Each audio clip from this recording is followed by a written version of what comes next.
अर्पिता परमार और मैं आप सभी दर्शकों का दिन भर की तमाम खबरों के साथ स्वागत करती हूं।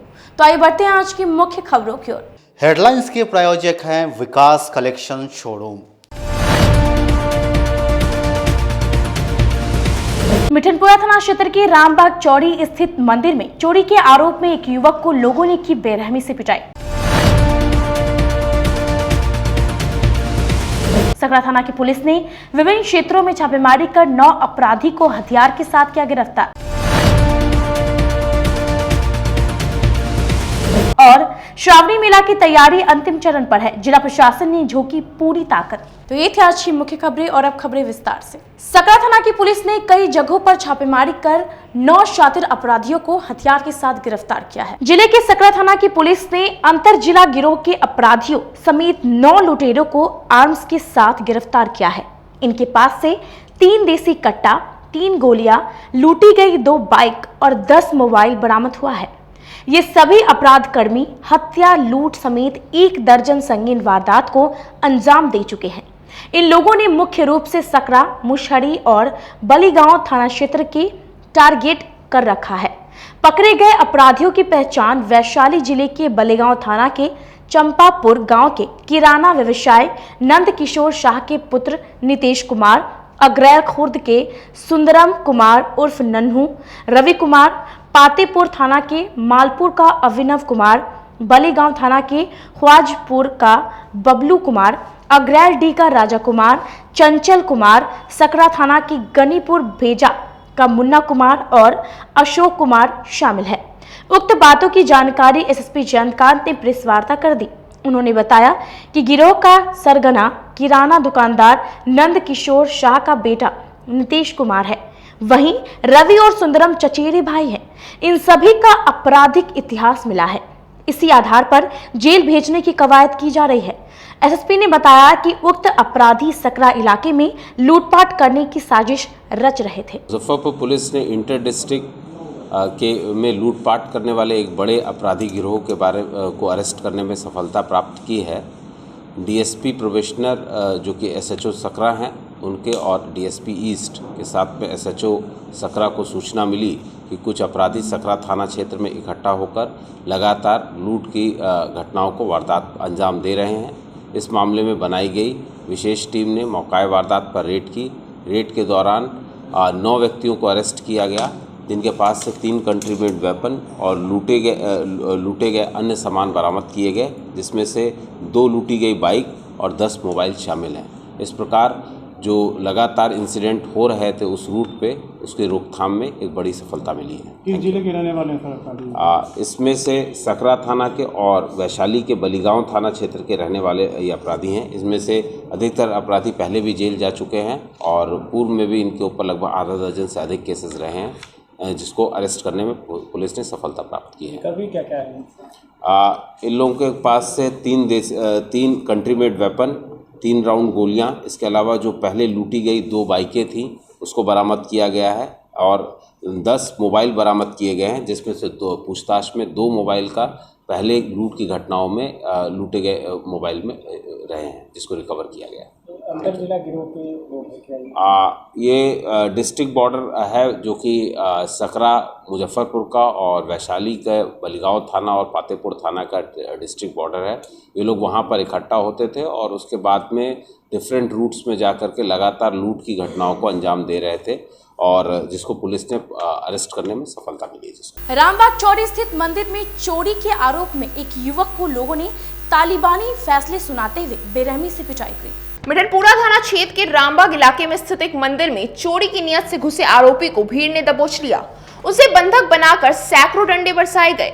जब वह लहूलुहान हो गया तो उसे पुलिस के हवाले कर दिया गया। भीड़ की इस तालिबानी इंसाफ का एक वीडियो सोशल मीडिया पर भी खूब वायरल हो रहा है, जिसमें स्पष्ट दिख रहा है कि 5-6 युवक हाथ में बांस का बना डंडा लेकर उसे पीट रहे हैं। आरोपी मंदिर परिसर में फर्श पर बैठा हुआ है। उसके चेहरे से खून निकल रहा है। वह हाथ जोड़कर विनती कर रहा है कि इसे माफ कर दे, लेकिन आक्रोशित भीड़ उसे सजा देने पर तुले हैं। उस पर सैकड़ों डंडे बरसाए गए। आरोपी दोबारा ऐसी गलती नहीं करने की बात कहता है। वीडियो में बोल रहा है कि उसे घर जाने दिया जाए, लेकिन भीड़ में से एक युवक कहता है कि उसे थाना जाना होगा। इस पूरे घटनाक्रम का वहां मौजूद किसी ने वीडियो बना लिया और इसे सोशल मीडिया पर डाल दिया, जिसके बाद से यह वीडियो खूब वायरल हो रहा है। जिले में पड़ रही लगातार गर्मी ने तापमान का कई वर्षों का रिकॉर्ड तोड़ दिया। भीषण गर्मी ने लोगों को घर में रहने को मजबूर कर दिया है। जानलेवा गर्मी और उमस के कारण त्राहिमाम की स्थिति मुजफ्फरपुर जिले में बनी है, जहां अत्यधिक गर्मी के कारण लोग परेशान हैं। बड़े बुजुर्ग भी इस जानलेवा गर्मी के कारण ऊहापोह की स्थिति में हैं। गर्मी के कारण कई प्रकार के रोग लोगों को परेशान करने लगा है। खासकर उमस जानलेवा साबित हो रहा है। मानसून के कमजोर पड़ते ही गर्मी अपने चरम पर है। उमस भरी गर्मी से लोगों की परेशानी बढ़ गई है। हर दिन तापमान का रिकॉर्ड टूट रहा है। अधिकतम और न्यूनतम तापमान पिछले कई वर्षों से अधिक दर्ज किया जा रहा है। तेज धूप के कारण शरीर में जलन जैसा महसूस हो रहा था। 11 जुलाई को अधिकतम तापमान पिछले 10 साल से सबसे अधिक रहा।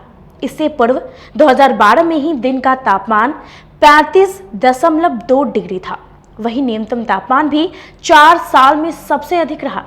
रात में भी उमस से राहत नहीं मिल रही है। मंगलवार को अधिकतम तापमान 35.0 डिग्री सेल्सियस रहा, जबकि न्यूनतम तापमान 26.6 डिग्री रहा। अधिकतम तापमान सामान्य से 1.9 डिग्री सेल्सियस अधिक और न्यूनतम तापमान सामान्य से 0.7 डिग्री अधिक रिकॉर्ड किया गया। मौसम विभाग ने अगले 2-4 दिनों तक बारिश नहीं होने के संकेत दिए हैं। विभाग अनुसार इस बीच मानसून के सक्रिय होने की कोई संभावना नहीं है। मानसून रेखा के दक्षिण की ओर होने के कारण फिलहाल बिहार में तेज बारिश की संभावना नहीं है। हालांकि स्थानीय स्तर पर हल्की बारिश का या बूंदाबूंदी हो सकती है। आमजन पूरा परेशान हो रहा है, पूरा त्रस्त हो रहा है कि पानी कब हो। विगत 10 रोज से लोग त्राही पानी के लिए कर रहे हैं। धूप उतना ही, गर्मी है, पूरा संसार त्रस्त है। पानी हो नहीं रहा है। पानी के कारण सुखाड़ भी पूरा पड़ा हुआ है। पूरा जीवन ही त्रस्त अस्त व्यस्त हो गया हुआ है। सब रात का भी वही हाल है, दिन का भी वही हाल है। बिजली भी रात में इस प्रकार ड्रामा करती है कि दिन में तो लोग इधर उधर काट लेते हैं समय, रात में बेचैनी के कारण ये सो नहीं पाते हैं, आराम नहीं कर पाते, सब अस्त व्यस्त है। क्या लग रहा है, मैंने वर्षा नहीं हो रही है, लोग कितनी परेशानी हो रही है? परेशान बहुत लोग हो ही रहे हैं। बहुत बारिश न होने के कारण सब सिस्टम पूरा जीरो पर आ गया हुआ है। लोग कहीं आ नहीं जा रहे, कहीं आ नहीं रहे, कहीं जा नहीं रहे हैं। विधि व्यवस्था से पूरा व्यवस्था हो रहा है। व्यवसाय बहुत मंदा चल रहा है, उससे किसी भी प्रकार का भरण पोषण नहीं हो पा रहा है। जो कहीं आएंगे नहीं, कोई जाएंगे नहीं, तो किसी का क्या भरण पोषण होगा। पुरानी बाजार मोहल्ले में एक युवक ने सरेआम पिस्टल तानी तो मोहल्ले में भगदड़ मच गया। शहर के पुरानी बाजार में मंगलवार को अचानक से अफरा तफरी मच गई, जब एक युवक सरेआम पिस्टल लेकर घूम रहा था। उसने जैसे ही पिस्टल को कॉक किया, तभी वहां मौजूद एक युवक ने शोर मचाया। पिस्टल लेकर युवक बाबा गरीबनाथ के महंत पंडित अभिषेक पाठक और महाकाल सेवा दल के अध्यक्ष आकाश चौधरी की तरफ बढ़ रहा था। शोर सुनकर वे लोग चौकन्ने हो गए। उन लोगों ने युवक को खदेड़ना शुरू किया। यह देखकर आसपास के काफी लोग भी युवक को खदेड़ने लगे। वह भागने लगा। पकड़े जाने के डर से उसने पिस्टल सड़क पर फेंक दिया और गली होते हुए फरार हो गया। भीड़ ने उसका काफी दूर तक पीछा भी किया, लेकिन वह भागने में सफल रहा। मौके पर काफी संख्या में लोगों की भीड़ जमा हो गई, लेकिन किसी ने पिस्टल को हाथ नहीं लगाया। सूचना मिलने पर टाउन थाना की पुलिस मौके पर पहुंची। छानबीन करने के बाद पिस्टल को जब्त किया गया। पुलिस इसे लेकर थाना चली गई। जांच करने पर पता लगा कि लाइटर वाला पिस्टल है। अभी हम लोग विद्या विवाहन के पास हम लोग 4-5 आदमी खड़े थे, जिसमें बाबा गरीबनाथ हम मंदिर के महंत अभिषेक पाठक, हम और हमारे महाकाल सेवा दल के लगभग 4-5 सदस्य थे, जो कि हम लोग बतिया रहे थे अपना सावन को लेकर के। तो उधर से एक लड़का आया है और पिस्टल निकाला है और उसको चढ़ाया है। उतना ही देर में एक विद्या विवाहन के जो स्टाफ है वो देख लिए, हम लोग को आवाज़ दिए कि देखिए वो पिस्टल है।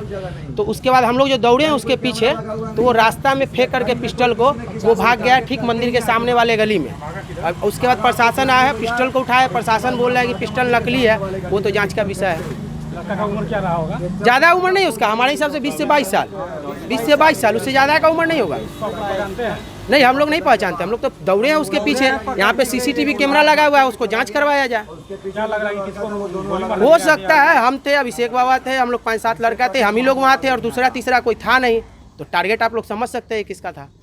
अभी हम लोग 3-4 आदमी से खड़े थे, हम और आकाश जी और प्रकाश जी और हमारे कुछ मित्र लोग अपने मोहल्ले में खड़े थे।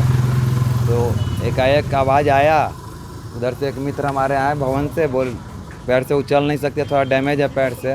उन्होंने कहा कि देखिए बाबा पिस्टल कॉक करके कोई आप लोगों की तरफ आ रहा है।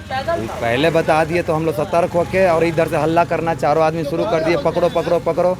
तो वो देखा कि अब तो पकड़ा जाएंगे, इधर से भी कुछ लोग दौड़ने लगे, लेकिन पिस्टल हाथ में लिए हुए दौड़ते भागते हुए महादेव मंदिर के पास जाके वो पिस्टल फेंक दिया और खुद अपना जान बचाने के लिए वो भागते हुए चला गया।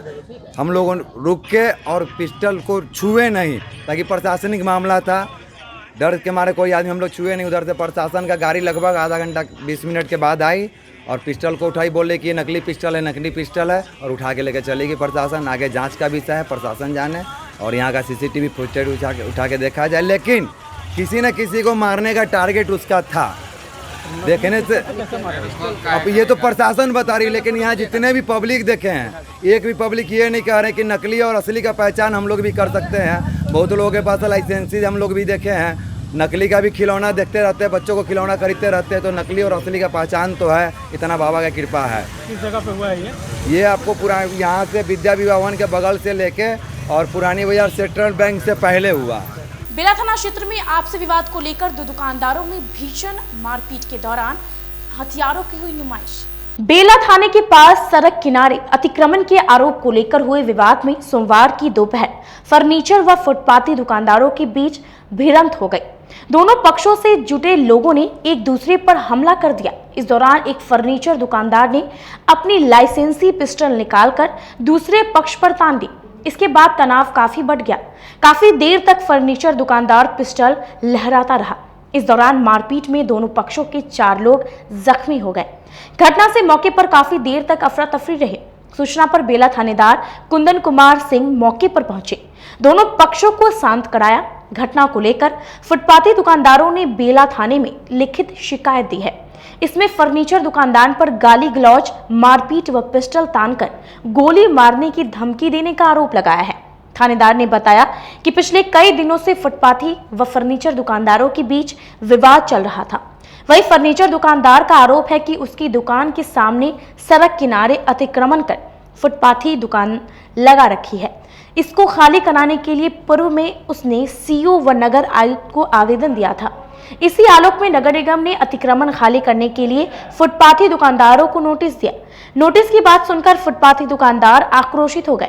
इस बीच फर्नीचर दुकानदार से उनकी बहस शुरू हो गई। थानेदार ने बताया कि पुलिस छानबीन कर रही है, इसके बाद आगे की कार्रवाई की जाएगी। यहाँ रुकते छोटे से ब्रेक के लिए बने रहिए हमारे साथ। देखते रहिए सिटी न्यूज़ मुजफ्फरपुर।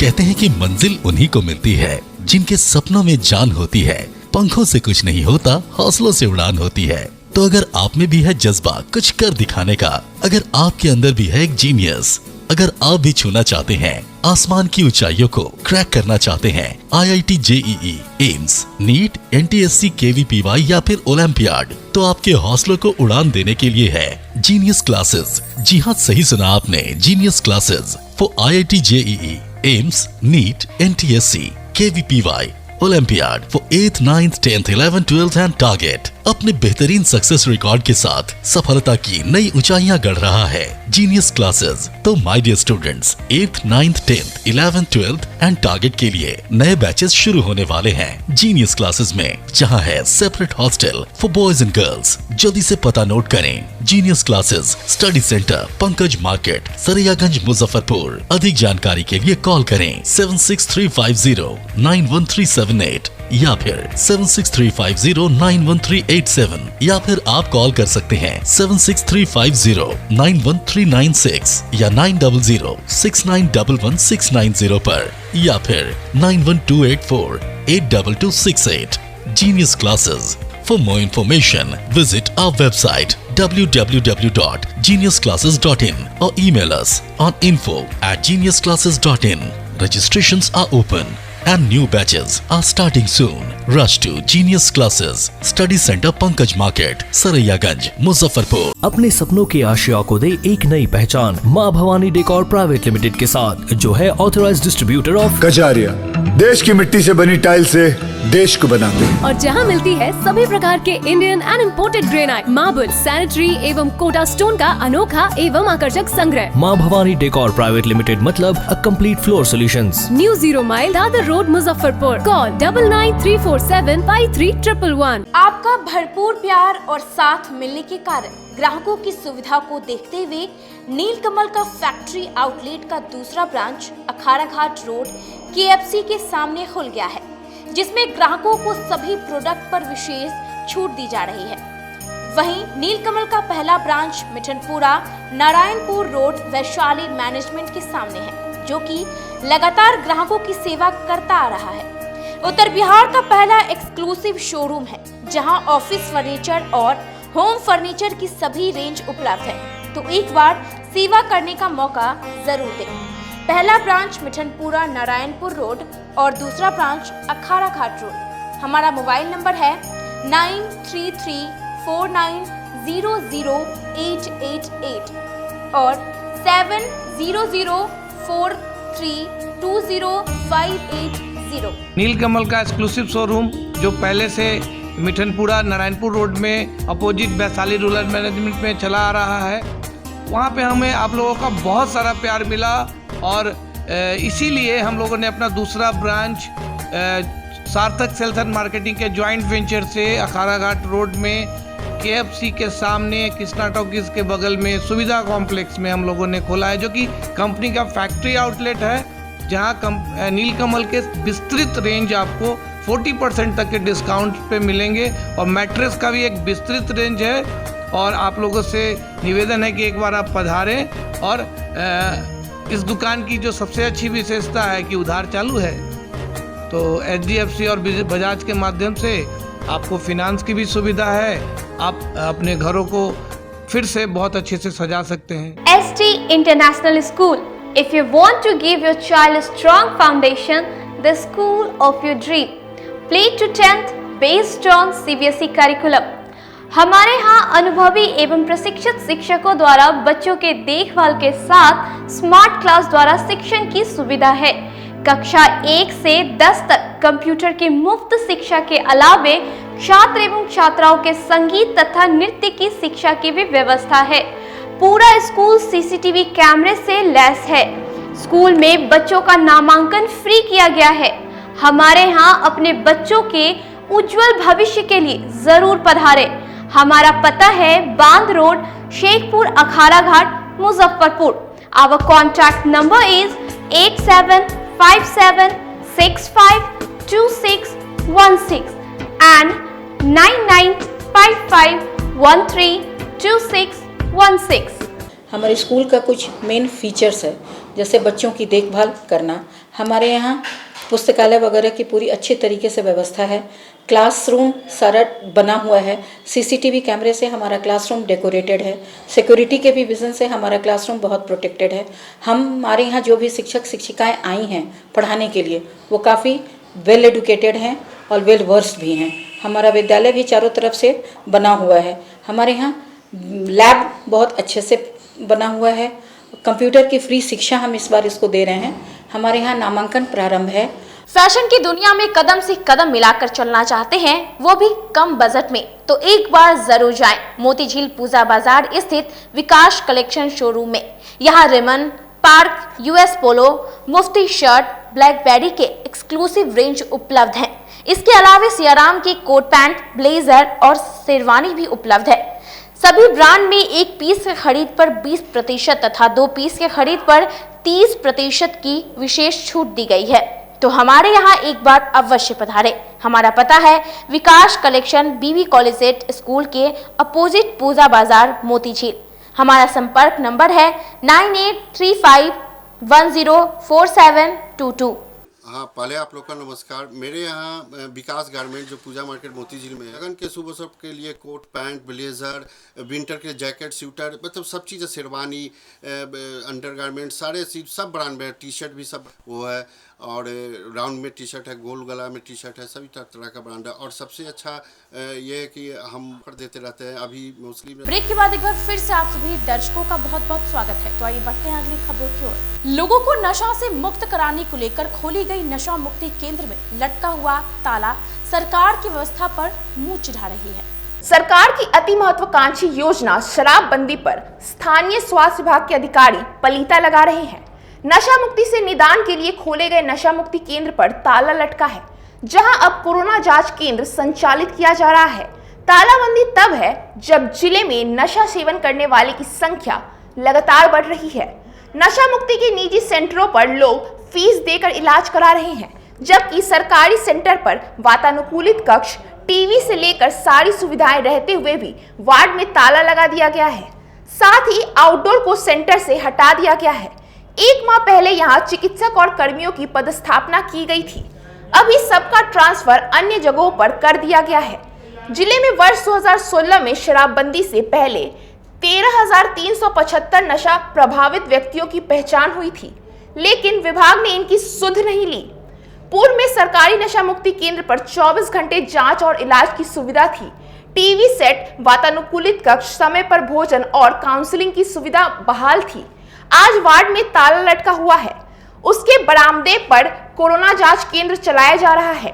आपको बता दें कि सदर अस्पताल में 1 अप्रैल 2016 को नशा मुक्ति केंद्र शुरू किया गया था। पिछले 6 सालों में यहां आउटडोर में 713 मरीजों को ही देखा जा सका है। इनमें 50 मरीजों का यहां भर्ती कर इलाज हुआ है। इन सभी सवालों का जवाब देते हुए civil surgeon doctor UC Sharma ने बताया कि नशा मुक्ति केंद्र का आउटडोर अभी एनसीडी सेल से जुड़ गया है। नशा मुक्ति केंद्र को क्यों बंद किया गया, इसको लेकर उनका कहना है कि नशेड़ी नहीं आते थे, इसलिए बंद कर दिया गया। नशा मुक्ति वाले मरीज नहीं आ रहे हैं। ओपीडी में व्यवस्था है। ओपीडी में अगर उस तरह की भर्ती करने की स्थिति होगी तो हम लोग उसको भर्ती कर देंगे। कितने महीने से सर ये बंद है सर? ये 4-5 महीने से भर्ती वाला कोई केस नशा मुक्ति वाला नहीं आ रहा है। और उसमें जो है, एक चिकित्सक यहाँ है, एक का डेपुटेशन था, यहाँ से हो गया था उनका मुसहरी, सरकार के आदेश के डेपुटेशन टूट गया है, वो पालू चले गए हैं। लेकिन एक है, वैसा कोई केस आ नहीं रहा। होगा तो फिर व्यवस्था हम लोग करेंगे। श्रावणी मेला की तैयारी को लेकर जिला प्रशासन ने रात दिन एक कर दी है। अत्यधिक भीड़ की संभावना को देखते हुए मंदिर प्रशासन ने भी विशेष तैयारी की है। श्रावणी मेला की तैयारी दिन रात चल रही है। कार्य अपने अंतिम पड़ाव पर है। हरिसभा चौक से लेकर बाबा गरीबनाथ मंदिर परिसर तक सड़क का निर्माण कार्य पूरा कर लिया गया। यहां तक कि छोटी कल्याणी चौक से बैरिकेडिंग कार्य भी तेजी से किया जा रहा है। हालांकि आमगोला ओवरब्रिज को सड़क निर्माण कार्य के लिए बंद कर दिया गया है। इसके अलावे आरडीएस कॉलेज में जिला प्रशासन की ओर कांवड़िया शिविर बनाई गई है। एसडीओ पूर्वी ने बताया कि कांवड़ियों को किसी प्रकार की असुविधा नहीं होगी। जिला प्रशासन द्वारा हर बिंदु पर कार्य किया जा रहा है। लगभग 2 महीना पहले से पूरा जिला प्रशासन हम लोग अलर्ट मोड में है कि इस बार 2 साल जो लॉकडाउन के चलते श्रावणी मेला का आयोजन नहीं हो सका, जो इस बार हो रही है, और अन्य जगह से जो भी फीडबैक आ रही है उसमें श्रद्धालुओं कांवरियों के अधिक संख्या में आने की उम्मीद है। इसी के चलते जो उनका आवासन स्थल था, आवासन स्थल के रूप में ठहराव स्थल का जो भी चीज़ था, तो अलग से हम लोग इस बार 26 विद्यालय चिन्हित किए। जो विद्यालय की कैपेसिटी मिनिमम 1000-1500 है, तो 26 अलग से विद्यालय चिन्हित किए और शिक्षा विभाग के द्वारा ऑलरेडी उसमें सारा व्यवस्था की जा रही है। इसके अलावा 20 मैरिज हॉल है और कुछ होटल भी है जिनकी आवासन क्षमता पर्याप्त संख्या में है, उसको भी हम लोग चिन्हित किए हैं और उन लोग से भी मीटिंग करके उन लोग को सहमति हम लोग प्राप्त किए हैं। पर्यटन विभाग के द्वारा ऑलरेडी आपका आरडीएस कॉलेज में 10 से 15,000 श्रद्धालुओं के लिए टेंट सिटी का निर्माण उसमें किया जा रहा है। 60 शौचालय बन गया है और स्नानागार भी उसमें बन रहा है। 1-2 दिन में वो भी कंप्लीट हो जाएगा। फिर आरबीटीएस कॉलेज में है और ओरिएंट क्लब पर जो हम लोग का प्रेस है ओरिएंट क्लब वाला, उसमें भी आवासन और ठहराव की पूरी व्यवस्था है। और इस बार एक नया चीज़ है कि प्रभात सिनेमा चौक से लेकर जो गरीबनाथ मंदिर तक जो बारकेडिंग होगा, कंप्लीट लोहे का हम लोग बारकेडिंग हो रहा है, क्योंकि वहाँ पर भीड़ का प्रेशर भी अधिक रहता है। तो बारकेडिंग जनरली जो टूटने की समस्याएं होती थी, इस बार बारकेडिंग भी मजबूत रहेगा और किसी भी कांवरिया को चोट लगने की या दुर्घटना होने की उनको संभावना नहीं रहेगी। और पूरे ज़िले में लगभग 168 जो हम लोग का शौचालय नया बन रहा है, 18 और 150 के लगभग हम लोग अपना हैंड पाइप लगा रहे हैं। ठीक है। और सर दूसरी और तीसरी सोमवारी को सर काफ़ी भीड़ बढ़ती है, जिसके कारण आपका जो बैरिकेडिंग होता है वो टूटता भी है सर। कितने लोग सर उस घायल होते हैं, उसके लिए सर क्या व्यवस्था की? नहीं, जो उसमें दोनों तरह से है। हम लोग का जो भी बैरिकेडिंग है पिछले साल के कंपैरेटिव उसमें सख्त निर्देश दे दिया गया है कि बैरिकेडिंग को मजबूत करना है, विशेषकर उस जगह पर जहाँ सबसे अधिक भीड़ रहती है। और चूँकि भीड़ नियंत्रित करने के लिए वहाँ ऑलरेडी 3 शिफ्ट में हम लोग मजिस्ट्रेट और दंडाधिकारी लगाए हुए हैं। जैसे हम लोग का जैसे हरी सभा चौक हो गया, जिला स्कूल हो गया, छोटी कल्याणी हो गई, प्रभात सिनेमा मोड़ हो गया। तो जो भी इम्पोर्टेंट प्लेस है जहाँ भीड़ अधिक रहती है तो 2 उसमें किए हम लोग। एक तो आपका प्रभात सिनेमा से गरीबनाथ मंदिर तक बैरिकेडिंग टोटल लोहा का हो गया है और उसको 2 दिन पहले जाके हम लोग ऑलरेडी टेस्ट भी कर लिए हैं, बैरिकेडिंग पूरा मजबूत है। और दूसरी है कि जो दंडाधिकारी हम लोग किए हुए हैं, पुलिस पदाधिकारी 3 शिफ्ट में है, सभी इंपॉर्टेंट जगह 3 शिफ्ट में मौजूद रहेगा, वहाँ पर्याप्त पुलिस बल भी रहेगा। और कल शाम में गरीबनाथ मंदिर में सभी सेवा दल सेवा समिति के साथ बैठक भी हुई। तो इस बार जो भी हम लोग का समिति होगा उन लोग का जगह भी हम लोग डिफाइन कर दिए हैं। सेवा दल का भी रहता है कि मंदिर के आसपास रहता है, तो उससे मतलब नहीं है। जो भी हम लोग का इम्पोर्टेंट जगह है जहाँ कांवरियों की भीड़ रहने की अधिक संभावना है, या पिछले साल किसी भी जगह पर जहाँ बैरिकेडिंग टूटने की समस्या ध्यान में आई हुई है, तो उन जगह पूरा हम लोग अपना सेवा दल को भी मजबूत रखेंगे। उन लोग को ऑलरेडी आई कार्ड गरीबनाथ मंदिर समिति द्वारा दिया गया रहेगा। हमारे सभी दंडाधिकारी हैं, उसको भी निर्देश दिया गया है कि इस बार ड्रेस में ही रहेंगे। उजला या आसमानी उनका शर्ट हो गया, ब्लैक या ब्लू उनका पैंट हो गया। तो मजिस्ट्रेट भी अपने ड्रेस में रहेंगे, विथ आई कार्ड रहेंगे। हमारे जो सेवा दल के समिति के सदस्य हैं वो भी अपना परफेक्ट ड्रेस में रहेंगे। और जो भी इम्पोर्टेंट प्लेस है सभी जगह रहेगा। और उसी तरह हम लोग वाच टावर हो गया, आपका कंट्रोल रूम हो गया, DN हाई स्कूल में हम लोग खोया पाया जगह के रूप में चिन्हित किया है, सारी व्यवस्थाएँ रहेंगी। सर रूटों को लेकर सर क्या रूट भी चेंज किया गया कि जो रूट था पहले वही रूट रहेगा? नहीं, रूट को हम लोग चिन्हित कर दिए हुए हैं। उसमें रूट जो है कि हम लोग का जो कांवरियों का आने का रूट है वह आपका फकुली जो हमारा बॉर्डर लाइन पे है, जो पहलेजा से शुरुआत होगा, और फकुली से रामदयालु जो हम लोग का गुमटी है, गुमटी पार करने के बाद आपका RDS कॉलेज होते हुए अघोरिया बाज़ार से आपका आमगोला ओवरब्रिज होते हुए हरी सभा से फिर डाइवर्ट होकर पानी टंकी जिला स्कूल, फिर जिला स्कूल से आपको अमर सिनेमा होते हुए छोटी कल्याणी से फिर प्रभात सिनेमा चौक से फिर माखन शाह चौक होते हुए गरीबनाथ मंदिर, यह रूट है।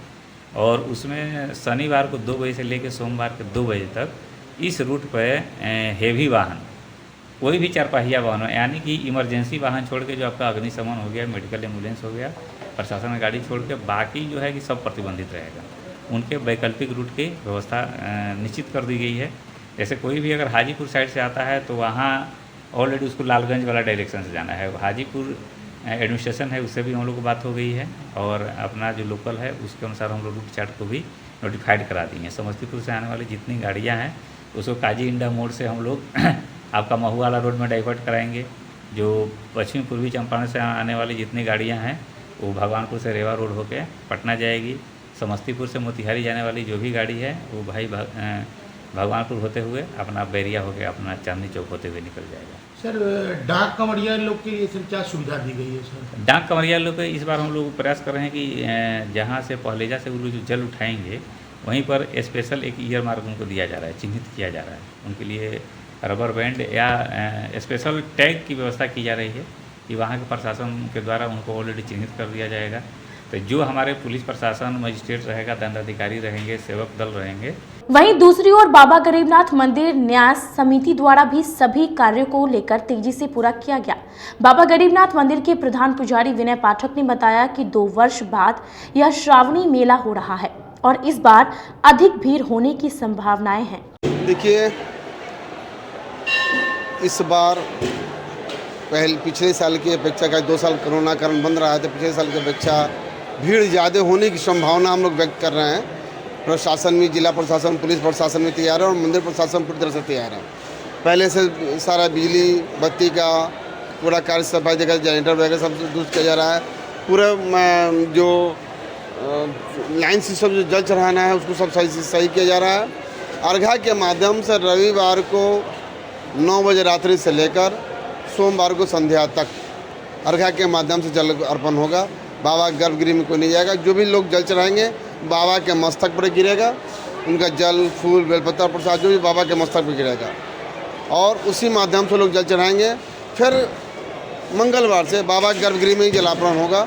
उसके लिए सेवा दल के सदस्य जो लगभग उनकी संख्या होगी 2200 वो रहेंगे। पुलिस प्रशासन है कि जिला प्रशासन है कि पूरी बिजली व्यवस्था, सफाई और साथ ही साथ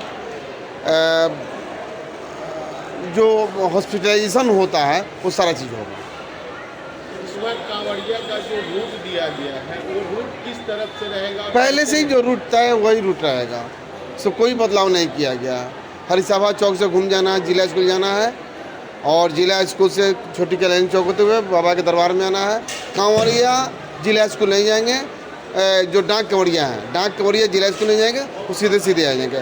बाकी जो लोकल कंवरिया हैं वैसे ही आएंगे और लोग भक्त भी उसी तरह से आएंगे। इस बार पिछले साल अगले जो कांवड़िया जल चढ़ा रहे थे, इस बार में कांवड़िया को जल चढ़ाने का कुछ अलग व्यवस्था भी किया गया है क्या?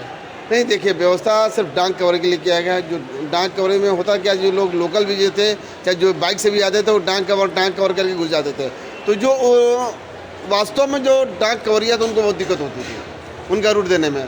तो एक प्रशासन ने पहलैया घाट पर ही एक ऐसा व्यवस्था बनाई है जो चिन्हित किया जा सके कि डाक कवरिया कौन है और उन्हीं को वो चिन्हित किया जाएगा और वो जो चिन्ह लेकर आएंगे यहाँ उनको प्रवेश दिया गया। सोमवार की देर रात दिघरा एनएच पर डंपर की चपेट में आने से एक व्यक्ति की मौत हो गई। गुस्साए लोगों ने कई घंटों तक सड़क जाम कर बवाल काटा। सदर थाना क्षेत्र के दिघरा NH 28 पर सोमवार की दोपहर डंपर की चपेट में आने से बाइक सवार चालक की मौत हो गई।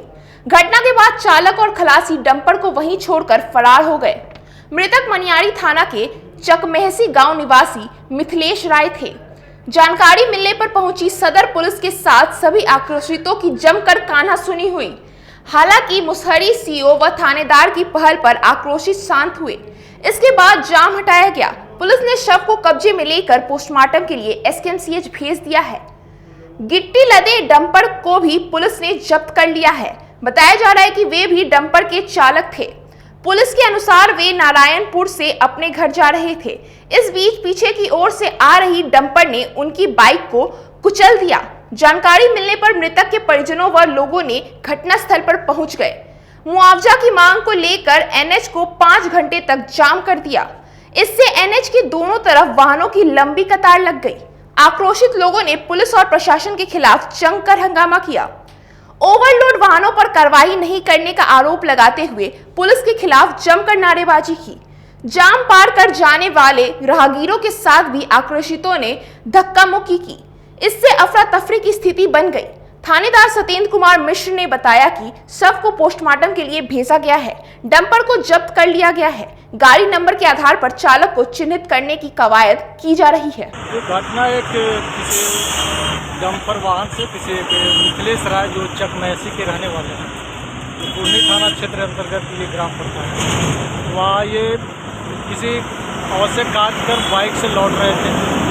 तो ये डंपर एक ज्ञात वाहन है, इसके चपेट में आ जाने से उनके दिघरा चौक जो घटनास्थल है, घटनास्थल पर ही उनकी मौत हो गई। NH 28 बहुत काफ़ी समय तक जाम था।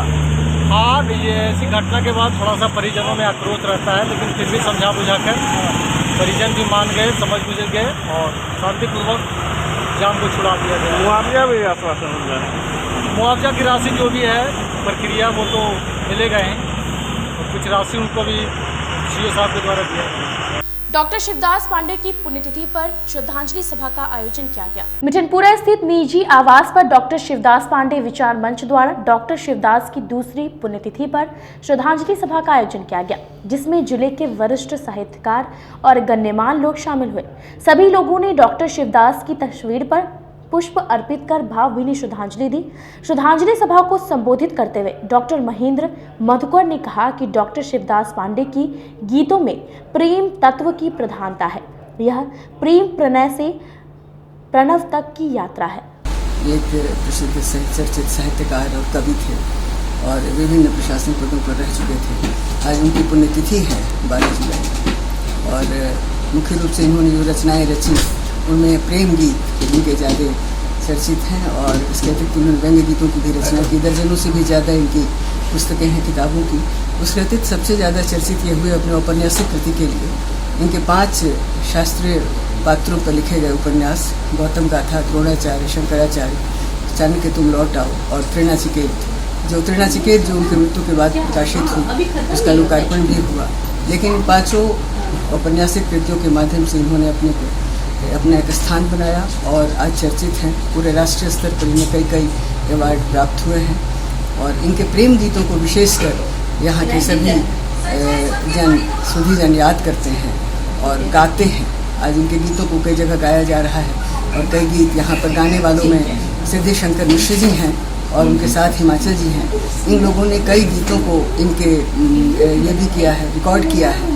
यूट्यूब पर भी उपलब्ध हैं इनके कई प्रेम गीत और ये लगातार इनके गीतों को गा रहे हैं और हमारी कोशिश है कि राष्ट्रीय स्तर पर इनके गीतों को गाया जाए और उसके लिए हम लोग प्रयासरत हैं। प्रेम गीत विशेषकर प्रेम गीतों के लिए ही ये जाने पहचाने जाते थे। इनका व्यक्तित्व भी कुछ इस तरह का था कि जो भी इनके पास आया इनके प्यार से अप्लावित होकर गया और प्यार बांटते रहे। अंतिम क्षण में भी इन्होंने अपने गीतों को ही सुनते हुए प्राण त्यागे, गीत सुनते हुए और गीत गाते हुए इन्होंने अंतिम सांस ली। तो यह हमारा सौभाग्य है कि मैं उनकी पुत्री हूँ और हम सभी उनके गीतों को हर वर्ष दोनों अवसरों पर गाते हैं, गुनगुनाते हैं और सब लोग जुटते हैं और आज उनकी पुण्यस्मृति पर भी हम उन्हें याद कर रहे हैं, उन्हें स्मरण कर रहे हैं उनके गीतों के द्वारा। और सारे लोग आज आने वाले हैं, अभी सारे साहित्यकार अभी आएंगे। नेक्स्ट जो सेशन है वो साहित्यकारों का सेशन है। हिंदी साहित्य सम्मेलन से सभी लोग आ रहे हैं और डॉक्टर महेंद्र मधुकर की अध्यक्षता में यह गोष्ठी होनी है जिसमें राष्ट्रीय स्तर के विद्वानों साहित्यकारों के साहित्य पर चर्चा होगी और डॉक्टर शिवदास पांडे के साहित्य पर विशिष्ट रूप से चर्चा होगी और उनके गीतों और कविताओं पर भी चर्चा होगी। कविवर स्वर्गीय राजेंद्र प्रसाद सिंह की जयंती पर समारोह का आयोजन किया गया। आमगोला स्थित शोभा नदी परिसर में नव संचेतन के तत्वाधान में कविवर राजेंद्र प्रसाद की जयंती मनाई गई। नवगीत प्रवर्तक की जयंती नवगीत दिवस के रूप में विगत कई वर्षों से आयोजित किया जा रहा है। साहित्य संगीत के वातावरण में पलते बढ़ते हुए राजेंद्र प्रसाद सिंह का रचनात्मक विकास हुआ। भूमिका से लेकर लाल नील धारा तक उनकी कृतियां निरंतर उनके रचना क्रम की शिखर यात्रा है। यह बातें डॉक्टर संजय पंकज ने बताया कि वे विश्व चेतना और जन संवेदना के कलम सिद्ध लेखक थे। उन्होंने साहित्य की विभिन्न विधाओं में महत्वपूर्ण लेखन किया है। वे चलते फिरते साहित्य के ज्ञानकोश थे। राजेंद्र जी चेतना की धारा के कवि हैं। उन्होंने मनुष्य की व्यापक व्याख्या की है। पारंपरिक कविता, ज्ञान, विज्ञान, दर्शन और संस्कृति सभ्यता की दृष्टि से जानकी वल्लभ शास्त्री जितने महत्वपूर्ण थे, आधुनिक हिंदी साहित्य के इतिहास में वर्तमान में उतने ही महत्वपूर्ण कवि थे। आज कवि श्रेष्ठ राजेंद्र प्रसाद सिंह की जयंती है और राजेंद्र प्रसाद सिंह एक प्रयोगधर्मी ऐसे कवि थे जिन्होंने मुक्त छंद की कविता में प्रक्रियावाद का प्रवर्तन किया तो गीत के क्षेत्र में उन्होंने नवगीत का प्रवर्तन किया।